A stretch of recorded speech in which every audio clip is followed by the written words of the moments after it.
So I'll call us back to order and ask for a motion to rise and report from closed session. Trustee Cameron, would you do that? I will. Okay, thank you very much. So we're in open session. Welcome to anybody from the general public who's here. And thank you to all staff who are making time for this. We acknowledge that we are here on the treaty lands of the Mississaugas of the Credit First Nation. We are grateful to the Mississaugas as the caretakers of this land and recognize the benefits we receive from it as we live, work, and play. We also acknowledge and give thanks to the First Nations, Inuit, and Métis peoples who have walked before us. This land continues to be home for First Nations, Inuit, and Métis people, many of whom are students and workers in Peelschools. We are treaty people. Treaty 13A is a promise to protect and share the land. As we all benefit, we must remember that we borrow land from future generations. I ask for a motion of approval of the agenda. Trustee Davies, will you do that, please? With honor, Mr. Chair. Thank you. All in favor? Thank you. Are there declarations of conflict of interest? I see none. I ask for your approval of 3 sets of minutes. I'll deal with them separately because there may be questions, and I'll remind you that there's no question period at the end, so you kind of have to ask your question as we go along. So beginning with 7.1, which is the Budget Development and Committee meeting of April 26. Are there questions or comments about that? Trustee Green, would you move that, please? So do. Okay, all in favor? Carries. 7.2 is the minutes of the open session of the Fiscal Planning, Finance, and Building Committee meeting held on April 6th last. Trustee, where do I need to go? Trustee Davies, would you move those, please? I will. All in favor? There were no questions on that? Thank you. And 7.3 is the Stop Our report. That's the Student Transportation Appeal Region meeting of March 4th. Are there questions on that one? Thomas Chung is here, and so of course is Trustee Green. Trustee Green, would you move those then, please? Sure. Thank you. All in favor? It's carried. We have no delegations. We have a single staff report, which is 9.1, replacement of Caledon East Public School. Ms. Blakeman, are you doing that report as well? Yes, sir.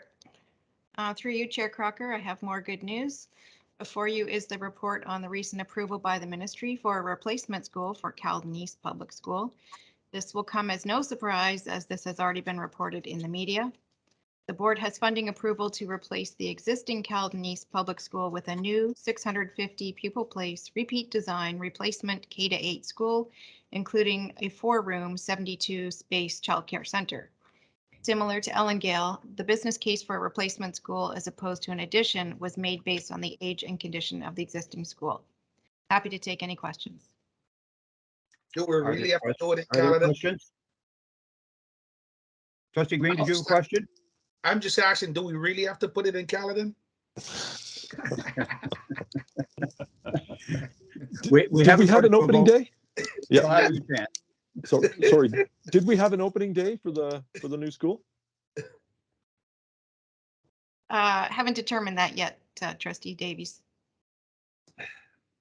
Okay, Trustee Green's had his question. Trustee Davies has had his question. Trustee Cameron, I know you're not going to remain silent on this one. And congratulations to you and the good folks in Caledon.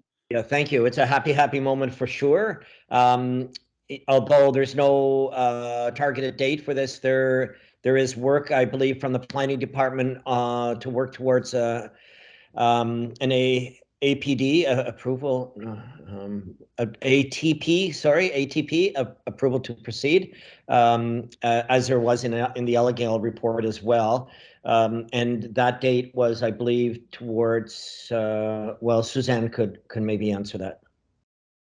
Yep, we're aiming for fall 2022 for that, Trustee Cameron. Yeah, thank you. So through you, Trustee Crocker, if I could just say a huge thank you to all in the planning department. This is no small feat to get one replacement building, let alone two, but it's also enormous amount of work on the part of the planning staff to develop the proposals, to create the arguments, and create a logical argument on our behalf, on behalf of our communities. And I know how much work went into those, and I just want to say a deep thank you. The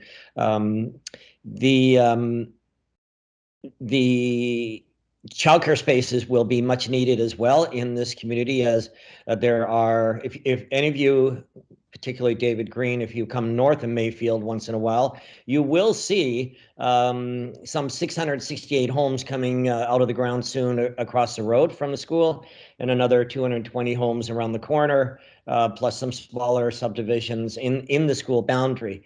So we're getting close to the 900 mark of new housing units, and the response in my community, I should tell you, has been ecstatic about the replacement building, but a red flag concern about the number of childcare spaces. But I know that that's not your doing. But the concern with that many homes coming out in the boundary, that those 72 spaces may not accommodate particularly well. But nonetheless, it's just a great news story, and I'm so happy. And thank you to everyone in planning for your amazing effort and work. Thank you. Trustee Cameron, you echo the sentiments of us all. So thank you, Randy and Suzanne, and to all your staff. This is a very good news story. Trustee Cameron, I need somebody to move receipt of this. I'd like to see your name beside it, if that's okay. I would like my name beside this, please. Thank you. All right. All in favor? It's carried. Thank you very much, one and all. That brings us to number 10 on the agenda. There were no trustee motions for consideration introduced at the last meeting. I will ask now under agenda item 11 if there are trustee notices of motion for us today. This is really your last chance to speak. So with that, after saying go Leafs go, I will ask for a motion to adjourn. Trustee Green, will you move adjournment? Yes, sir. All in favor? Hi. Aye.